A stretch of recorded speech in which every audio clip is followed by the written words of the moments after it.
Ika-15 kabanata, sa pagpapatuloy. Naging mas matindi at mas marahas pa ang kanilang palitan ng mga nakamamatay na atake hanggang sa tuluyang sumabog ang mga naglalakihang puwersa sa paligid ng arena, kung saan umabot ang napakalakas na enerhiya sa mga taong tahimik na nanonood kaya nagliparan ang mga maliliit at malalaking tipak ng bato dahilan upang tuluyang magkagulo ang lahat ng naruroon. Mabilis na kumilos at hamarang si Instructor Jekyll upang protektahan ang mga maseselang tao habang buong lakas at galit niyang isinisigaw na umatras silang lahat palabas ng lugar.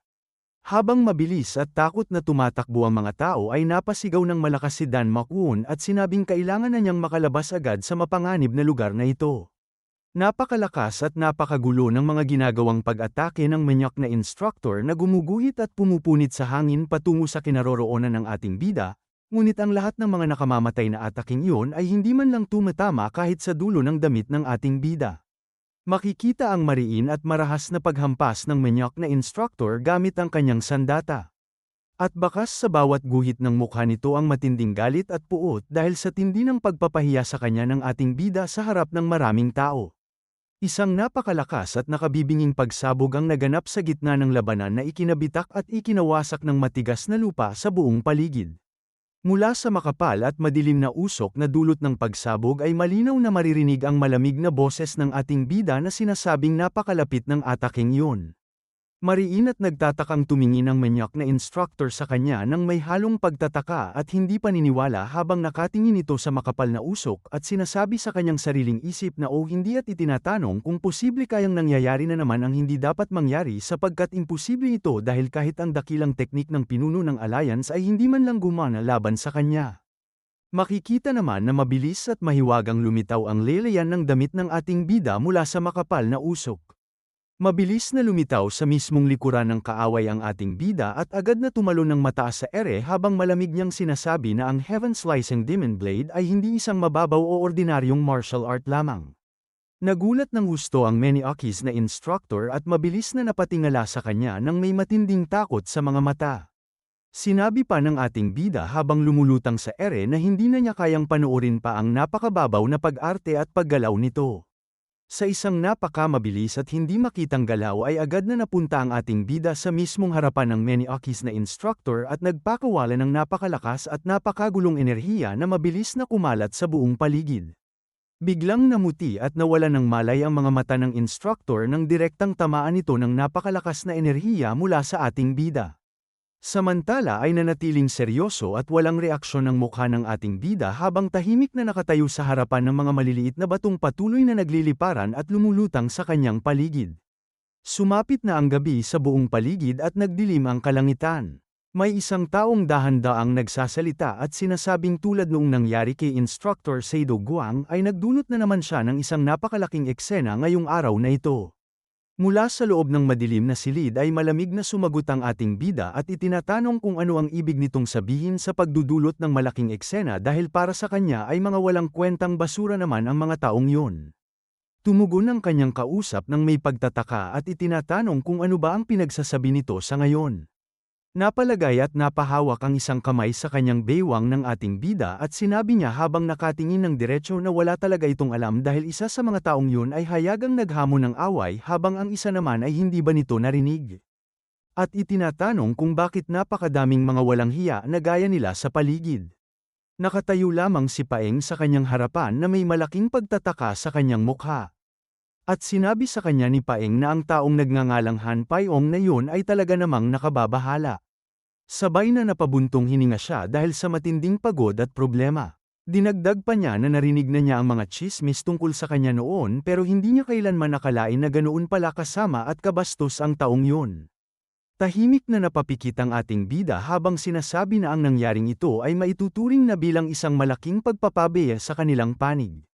Sinabi pa niya habang makikita ang mga nakakatakot na anino sa paligid na dapat pangang magpasalamat ang kausap at hanggang ganoon lamang niya hinarap at pinakitunguhan ang sitwasyon dahil kung hindi ay itinatanong niya kung gusto ba nitong isumbong niya sa Alliance ang lahat ng mga kababalaghang nangyari ngayong araw. Bahagyang napahampas si Paeng sa ibabaw ng matigas na lamesa at seryosong sinabi sa ating bida na hindi pwedeng mangyari yan dahil kapag ginawa niya yun ay tiyak na magkakaroon ng isang malaking digmaan sa pagitan ng Alliance at ng Blade Forest. Nangangalisag at nanggigigil ang mga ngipin sa matinding inis ni Paeng habang sinasabi niya sa kanyang sariling isip na higit pa rito ay ang katotohanang itinago niya si Yoon Hamin sa traffic pavilion na maaaring magdulot ng napakalaking problema sa pagitan ng Alliance at ng Blade Forest. At sinabi pa niya sa kanyang isip na sa tingin niya ay hindi rin makakabuti sa batang yun kung isusumbong ito dahil para sa mga tulad nila ay malamang na itinuturing na MPRNO ang Alliance. Nagtatakang napasabi naman ng ating bida nang marinig ang salitang MPRNO. Sinabi pa ng ating bida sa kanyang sariling isip na sa palagay niya ay lahat ng mga taong narito ay may sarili nilang madidilim na kwento sa buhay. Habang dahan-daang tumatalikod ang ating bida ay sinasabi pa niya kay Paeng na ayusin ito ang pamamahala at pagkontrol sa kanyang mga instructor dahil hindi ibig sabihin na mahusay sila ay hahayaan na lamang niyang gumala at maghari-harian ang mga basurang gaya ng taong yun. Sabay na napabuntong hininga muli ang ating bida dahil sa matinding pagkadismaya at pagod. Nakapikit na dahan-daang umaalis ang ating bida habang tahimik at malalim din siyang pinagmamasdan ni Paeng mula sa likuran. Pagkalabas niya ng silid ay isang napakalakas at nakabibinging pagsara ng pinto ang ginawa ng ating bida. Makikita ang halatang naiinis na mukha ni Paeng habang sinasabi niya sa kanyang isip na talaga namang walang kahit anong kapayapaan sa lugar na ito at ang mga nakaraang araw ay mas mahirap pa kaysa sa nakalipas na ilang taon. Makikita ang maliwanag na buwan sa kalangitan kasama ang napakaraming nagniningning na bituin. Sumapit na ang panibagong umaga sa buong lugar. Sa loob ng malawak na training ground ay may isang disipulong nagsasalita at sinasabing ang buong Soaring Dragon Unit ay patuloy na pinag-uusapan ang lahat ng mga nakagugulat na nangyari kahapon. Dagdag pa ng isa nitong kasama na tama ang kanyang sinabi at itinatanong kung sino ba talaga sa kabuuan ang kanilang misteryosong instructor. Sinabi pa ni Baek Lee Paeng na tila parang alam ng kanilang instructor ang bawat isa sa mga natatanging teknik ng pinuno ng Alliance. Napabuka ng dalawang kamay si Tang Jin at buong pagmamalaking sinabi na napakalakas talaga ng kanilang instructor dahil nadurach na nito ang dalawang malalakas na instructor. Namumula naman ang mga pisngi ni Dan Mak-woon habang sinasabi sa kanyang sariling isip na mas maganda pa rin talaga ang itsura at tindig ni Hamin ngayon. Napatingin sa gilid si Tang Jin at sinabi niya kay Yoon Hamin na sa paraan ng pag-aalaga at pagprotekta ng instructor sa kanya ay masasabi niyang napakaswerte nito sa kanya. Napasabi naman si Yoon Hamin nang may pabalang na boses na tumahimik ito dahil ganoon din naman ang pakikitungo nito sa kanya. Naiinis naman na sinabi ni Tang Jin na sige na ngunit itinatanong kung bakit ganyan at napakasungit ng kanyang ugali. Habang dahan-daang umaalis si Baek Lee Paeng ay ikinakaway niya ang kanyang kamay at sinabi kay Jin San na hayaan na lamang si Hamin dahil pagkatapos ng lahat ng masasamang nangyari kahapon ay malamang na nayayanig at nagugulumihanan pa rin ang isip nito. Tumugon si Tang Jin na hindi naman at sinabing siya lang ay may gustong sabihin. Mahigpit namang napakuyom ng kanyang dalawang kamao si Yoon Hamin dahil sa galit. Naalala niya ang nakalipas na pangyayari kung saan ang manyak na instructor ay mahigpit na humawak sa kanyang kamay. Seryoso at matalim ang kanyang tingin habang sinasabi sa kanyang sariling isip na ayaw na niyang muling dumaan sa ganitong uri ng kapahamakan at kapahiyaan. Kaya naman ay sinabi niya sa sarili na kailangan niyang lumakas ng husto sa lalong madaling panahon. Bamaling at humarap na si Yoon Hamin sa kanyang mga kasama habang sinasabi niya sa mga ito na dahil free training time naman ngayon ay magsisimula na siyang mag-ensayo sa kanyang sarili kaya gawin na lamang nila ang anumang gusto nilang gawin. Habang mabilis na papaalis si Hamin ay sinabi ng kanyang mga kasama na buwisit dahil napakaseryoso naman nito mag-isa. Isang paa ang mabilis na humakbang patungo sa kanya habang tinatawag ang pangalan ni Hamin. Mabilis na lumapit sa kanya si Dan Mak-woon at sinabi niya habang hawak ang kanyang matigas na kalasag na mag-ensayo sila ng mga shield techniques ng magkasama. Nagtatakang nakatingin naman sa kanya si Yoon Hamin habang nakikinig. At bahagyang namumula ang mukha ni Yoon Hamin nang napasabi siya ng sa kanyang kasama. Napasabi naman si Nak-woojin kung dapat ba na mag-ensayo din siya ng mga shield techniques kasama nila. Dagdag pa ni Baek Lee Paeng na sige at magpo-focus na lamang siya sa pagpapalakas ng kanyang swordsmanship. Napapikit na lamang si Tang Jin at sinabi na sige at mag-ensayo sila ayon sa kung ano ang gusto nila habang siya naman ay magpapahinga muna sa gilid. Bigla namang may isang tao na hindi inaasahang bumangga sa kanyang balikat. Ito pala ang ating bida na nagsalita habang nakapikit ang dalawang mata at sinabing si Dang Jin San ay talagang namumuhay sa isang napakaganda at napakasayang buhay. Nagulat ng husto si Dang Jinsan at napasabi kung kailan pa nakarating at lumitaw ang instructor sa lugar na ito. Nagulat din ang dalawa nitong kasama at napasabing narito na ang kanilang instructor. Napatingin din si Yon Hamin sa kinaroroonan nito at napasabi na nandito na nga ang kanilang instructor. Napasabi rin si Dan Makwon na hindi ba karaniwan namang free training time nila sa mga oras na ito. Nakababa ang malamig na tingin ng ating bida at sinabi niya sa kanila na magtipon silang lahat sa kanyang harapan. Dagdag pa niya sa mga disipulo na orihinal niyang balak na hayaan lamang silang magsariling ensayo ngunit sa palagay niya ay kailangan na nilang pabilisin ang takbo ng kanilang pagsasanay. Tinanong naman ni Dang Jin ang ating bida kung bakit bigla itong nagmamadali sa kanilang training.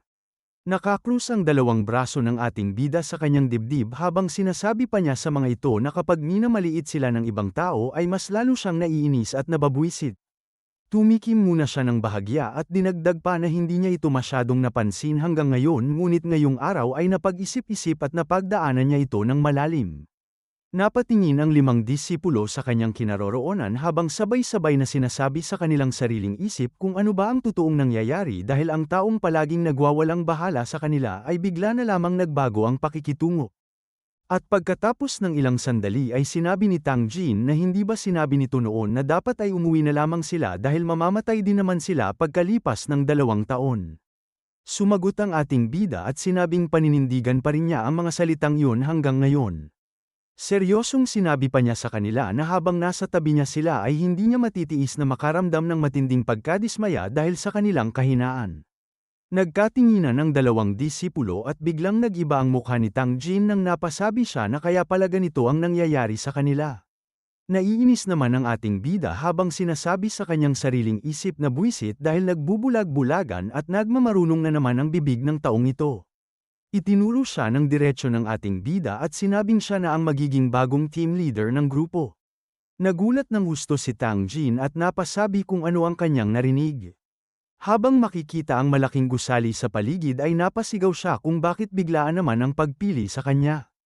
Tumugon sa kanya ang ating bida na palagi itong sumasagot at pumuputak kaya perpekto ito para sa papel na yun at dahil hindi pa sila nakakapagtalaga ng team leader ay simula ngayong araw si Dang Jinsan na ang kanilang opisyal na leader.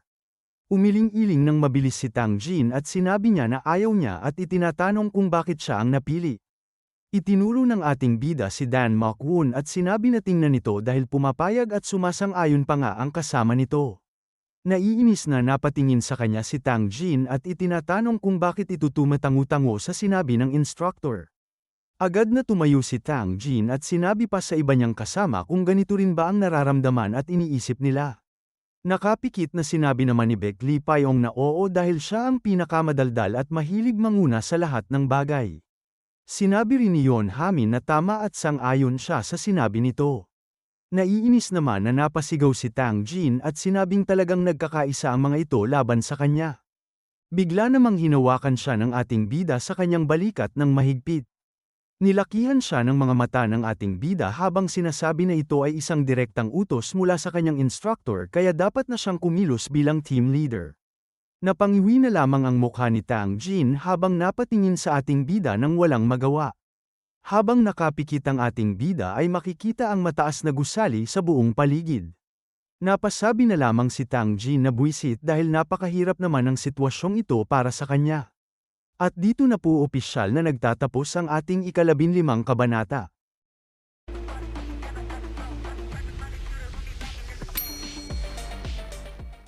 Ika-16 na kabanata, sa pagpapatuloy.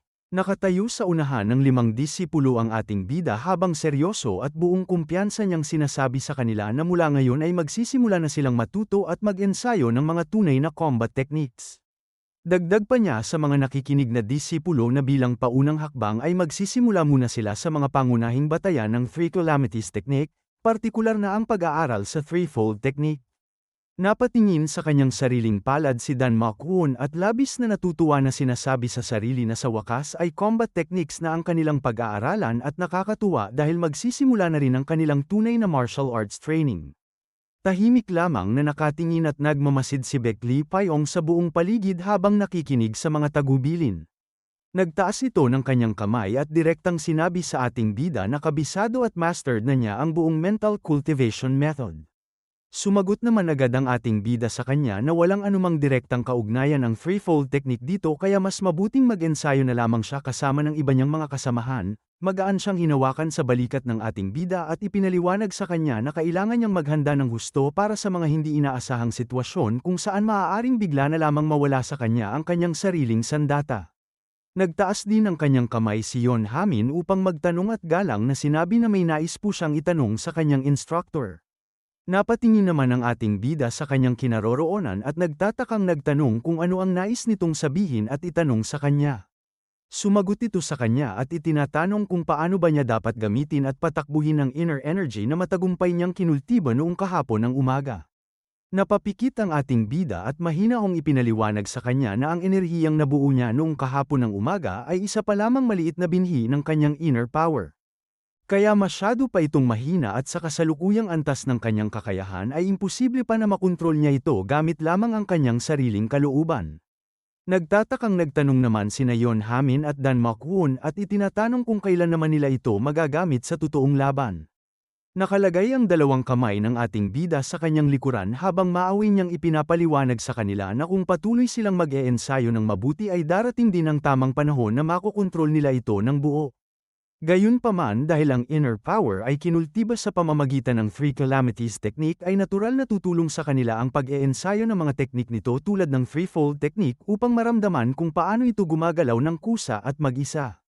Dagdag pa ng ating bida sa kanyang paliwanag na pagkatapos ng prosesong yun ay mas madali na nilang makokontrol ang enerhiya gamit ang sarili nilang kalooban at pag-iisip.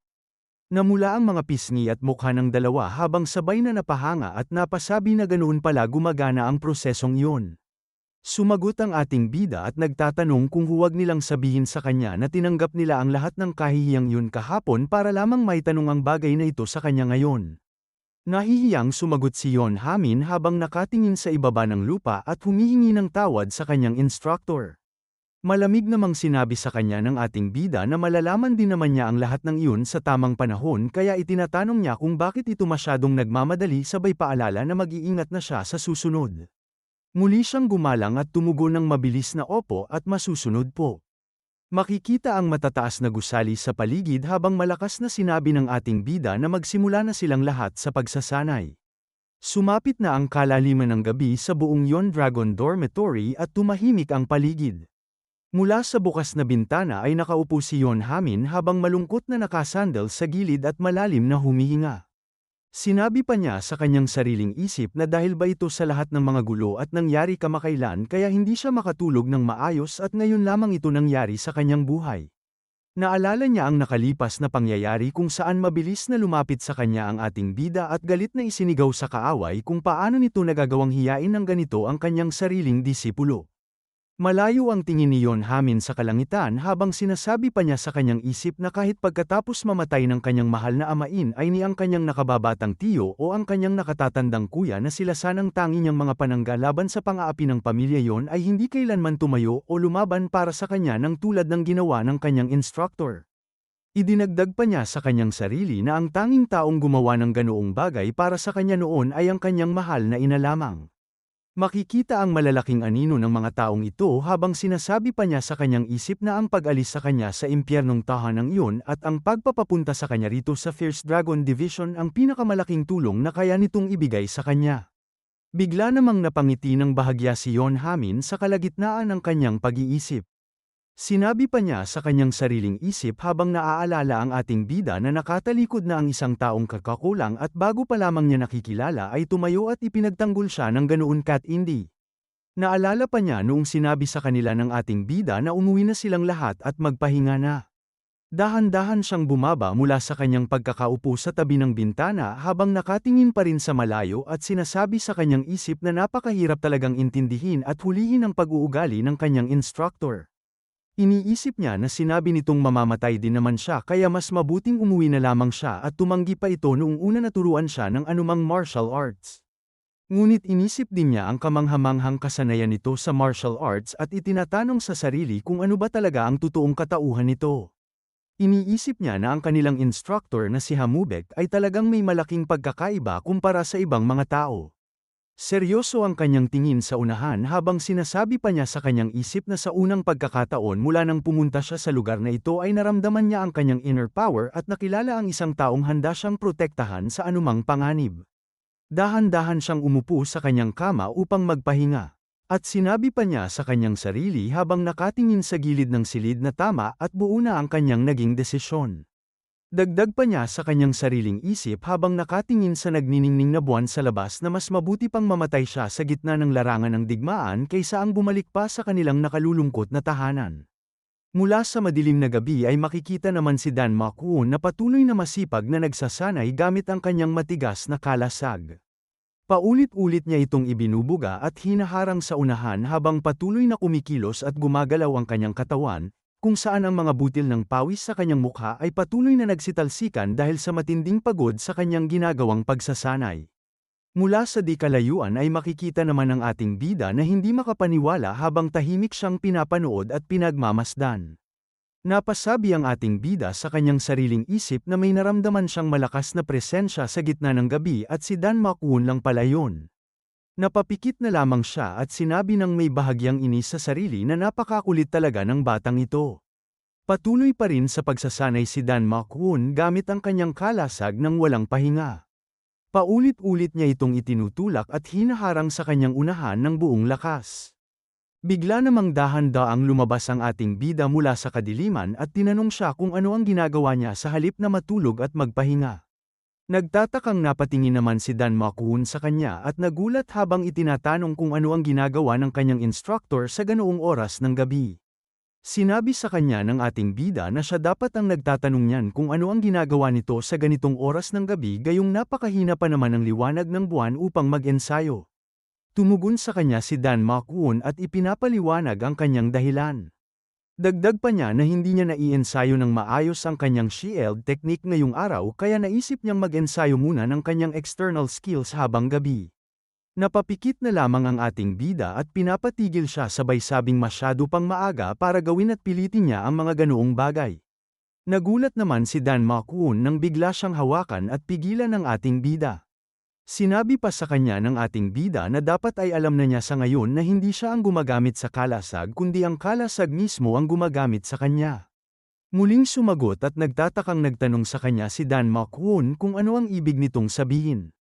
Seryoso namang tinitigan siya ng ating bida sa kanyang mga mata. At sinabi niya kay Dan Makuon na tingnan nito ang kanyang sarili sapagkat bagaman may kaunti na itong nabuong kalamnan ay malayo pa rin ito sa sapat na antas. Habang pinagmamasdan niya ang payat na katawan ni Dan Makuon ay ipinaliwanag niya na ang external skills ay pangunahing nakasalalay sa balanse at matitibay na kalamnan. At dahil malayo pa ito sa pagkakaroon ng matibay na pundasyon ay hindi pa sapat ang lakas nito upang maisagawa ng maayos ang mga shield techniques. Makikita ang matinding gulat sa mukha ni Dan Makuon habang sinasabi niyang mas pag-iibayuhin at pag-iigihan pa niya ang kanyang pagsasanay. Mabilis namang sinabi ng ating bida sa kanya na huwag niyang susobrahin o ipipilit ang kanyang sarili. Muling nagtaka at nagtanong si Dan Makuon kung ano ang ibig sabihin ng kanyang instructor. Sinabi sa kanya ng ating bida na hindi pa siya barada sa antas na dapat niyang pilitin at sobrahan ang kanyang sarili kaya mas mabuting mag-focus muna siya sa maayos na pagkain at pagpapalakas ng kanyang buong katawan. Ipinaliwanag pa niya na hindi kayang tiisin ng payat nitong pangangatawan ang matinding pagsasanay at kung ipagpapatuloy nito ang ganoong gawi ay mas lalo lamang nitong papanghinain ang sariling katawan. Kaya naman ay pinayo ng ating bida sa kanya na kumain siya ng marami hanggang sa maramdaman niyang sobrang busog na siya at mag-ensayo lamang sa mga nakatakdang oras ng kanilang training. Napasabi naman si Dan Makuon at nag-alala na baka mas lalo siyang maiwan ng kanyang mga kasama kung gagawin niya yon dahil huli na nga siya kumpara sa iba. Sinabi pa ng ating bida sa kanya na problema na yun sa susunod na araw dahil sa ganitong takbo ng kanyang ginagawa ay permanente lamang niyang masisira ang kanyang sariling katawan. Ipinaliwanag pa niya na bagaman natutunan na nito ang 3 calamities technique kaya hindi ito mauuwi sa permanenteng pagkapinsala, magiging hindi naman balanse ang kanyang inner at external skills. Nagulat ng husto si Dan Makuon at napasabi ng ha sa kanyang instructor. Sinabi pa ng ating bida sa kanya na masyado pang mahina ang kanyang katawan ngayon kaya kailangan muna nitong palakasin ang sarili. Kaya pinayuhan niya itong magsimula ng kumain ng marami lalo na ng karne at siguraduhing maraming karne ang kakainin nito. Idinagdag pa niya na pag-uusapan na lamang nila ulit ang tungkol sa pagsasanay kapag nakabawi na at nakapag-adjust ng maayos ang katawan nito. Makikita na napalaki ang mga mata ng ating bida at naiinis na sinabi niya kung hindi ba pinagkakatiwalaan ng bata ang mga sinasabi ng kanyang sariling instructor. Sinabi pa sa kanya ni Dan McWoon na ngunit may alinlangan pa rin siya. Mabilis na sinabi sa kanya ng ating bida na sa ngayon ay ang pinakamahalagang training para sa kanya ay ang maayos na pagkain at sapat na tulog gabi-gabi kaya inutusan niya itong bumalik na sa silid at magpahinga. Makikita naman ang mukha nilang dalawa na kapwa nakakagat ang kanilang mga ngipin dahil sa tensyon sa paligid. At pagkatapos ng ilang sandali ay gumalang si Dan McWoon at galang na sinabi na masusunod po at magpapauna na siyang bumalik sa dorm. Bumaling na si Dan McWoon at dahan-daang nagsimulang umalis palabas. Sinabi pa ng ating bida sa kanyang sarili na sinasabi ng iba na ang kamangmangan ang pinaka-nakakakilabot na bagay sa lahat at sino nga ba ang mag-aakalang ganito pala kahirap kumbinsihin ang batang yon. Bigla namang tahimik na napatingin sa gilid ang ating bida nang may mapansin. Makikita ang maliwanag na ilaw mula sa mga kalapit na gusali habang sinasabi pa ng ating bida sa kanyang sariling isip na ang female cadets dormitory naman ba ang kasunod niyang pupuntahan. Makikita naman sa kabilang dako si Yon Hamin na patuloy rin sa kanyang matinding pagsasanay. Paulit-ulit niyang sinusuntok ang hangin habang patuloy na kumikilos at gumagalaw ang kanyang katawan. Sumisipa siya sa hangin at muling sumusuntok ng buong lakas nang walang pahinga. Mabilis siyang gumagalaw habang patuloy na isinasagawa ang kanyang sariling pagsasanay sa gitna ng dilim. Pagod na ang kanyang katawan at napakalalim ng kanyang paghinga habang umaangat ang usok ng pawis sa kanyang paligid. Sinabi pa niya sa kanyang sariling isip na kailangan niyang lumakas sa pinakamabilis na panahon at hindi siya pwedeng mag-aksaya ng oras sa pagtulog dahil ayaw na niyang muling makaranas ng ganoong uri ng kahihiyan. Makikita ang maliwanag na buwan sa kalangitan. Biglang nagsalita ang ating bida at itinatanong kung ano ang ginagawa nito sa labas sa kalaliman ng gabi. Nagulat ng husto si Yon Hamin nang biglang makita ang ating bida sa kanyang harapan at napasigaw ng instructor. At dito na po nagtatapos ang ika-16 na kabanata.